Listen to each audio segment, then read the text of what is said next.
And of course, our election programme on the BBC tomorrow night with David Dimbleby, with Laura Koonsberg, with Emily Maitlis, with all the people that you would expect through the night here on the BBC, bringing you the results.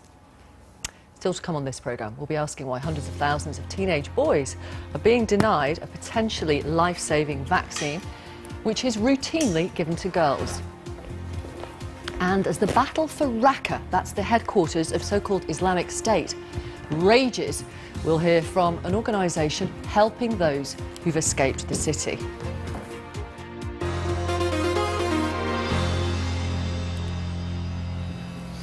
Almost 400,000 teenage boys a year are currently denied a vaccine that could save their life. The human papillomavirus, or HPV jab, is only offered to teenage girls in this country to protect against cervical cancer. The virus, which can be transmitted through sexual contact and other ways, leads to lots of different types of infection and in some cases fatal cancers. In the UK, girls aged 12 to 13 have been vaccinated routinely since 2008. So why not boys? Well, let's talk to various people. Steve Bergman was diagnosed with throat cancer in 2015 because of the HPV virus. Jill Donato was diagnosed with anal cancer in 2009. She has a daughter who received the vaccine and two sons who haven't. And Tristan Almada is the founder of the HPV and Anal Cancer Foundation. Welcome all of you. Hello. Thanks for coming on the programme. Tristan, explain to our audience what the human papillomavirus is. It's a ubiquitous virus that everyone comes into contact with at some point in their life. In fact, we think that 80% of sexually active people will test positive at some point for HPV. It causes 5% of all cancers, and some of the fastest increasing cancers in the UK today, for example, throat cancer, are caused by this virus. We don't know why some people who get diagnosed with HPV, such as my mother, progress to cancer and end up passing away.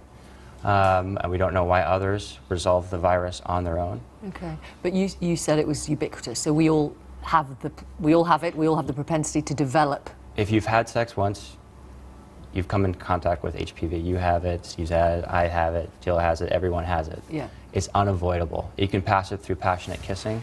You can pass it through touching. You can pass it through any means of contact. Okay. You mentioned your personal experience. Tell us a little more about that, if that's okay. In 2010, my mother passed away from stage 4 HPV-related anal cancer. She was a marvelous person and a wonderful, wonderful mother.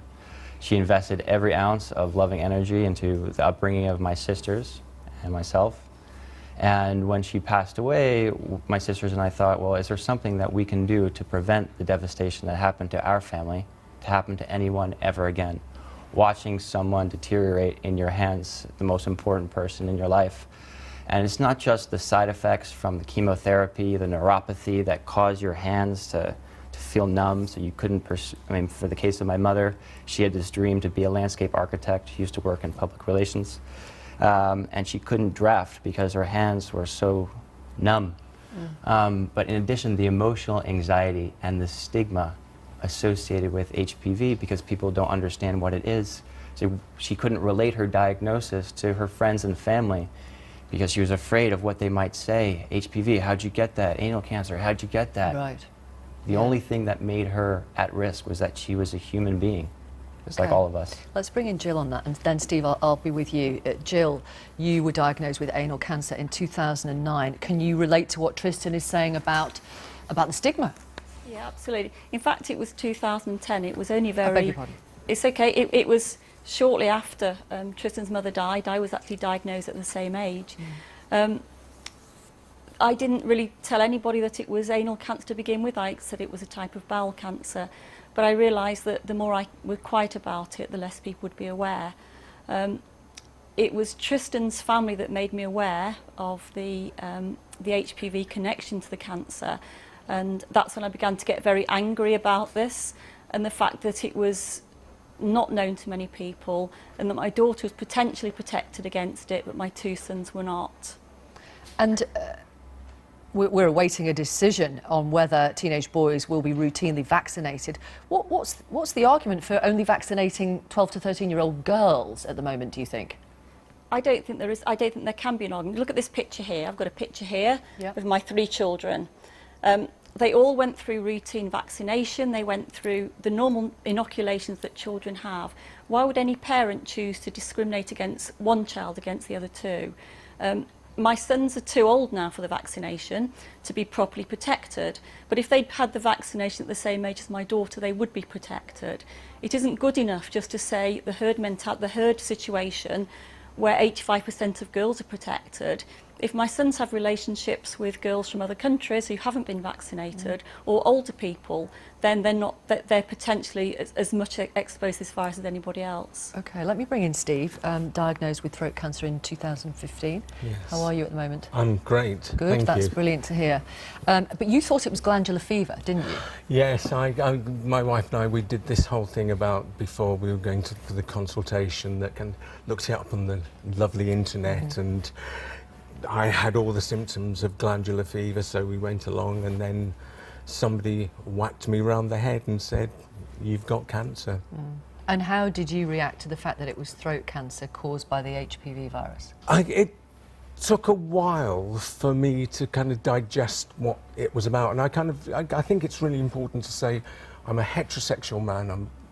I've got family, I've got a daughter, and this can happen to anyone. And what happened to me was that all of a sudden my whole world was completely consumed by